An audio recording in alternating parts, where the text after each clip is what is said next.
गोर लगै छी। हम चमचम मैथिली गीत में अहाँ सबके स्वागत करै छी। आई एगो हम राम भजन कहै छी, अहाँ सब जरूर हमर गीत देखब सुनब और हमर चैनल के सब्सक्राइब वीडियो के लाइक जरूर कऽ देबै। अयोध्या में बाजे बधैया हो आयो राम सीता, अयोध्या में बाजे बधैया हो आयो राम सीता,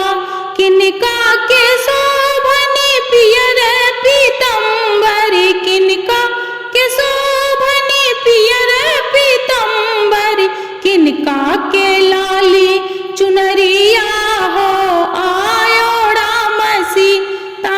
किनका के लाली चुनरिया हो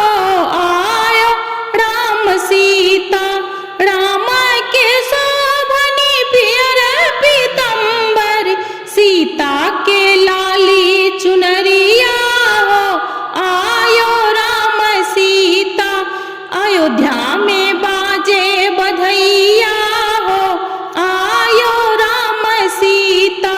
किनका के भोजन माखन मिसरी, किनका के भोजन सेवैया हो आयो राम सीता, राम के भोजन माखन मिसरी, राम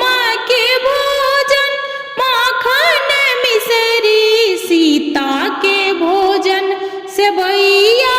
हो आयो राम सीता, अयोध्या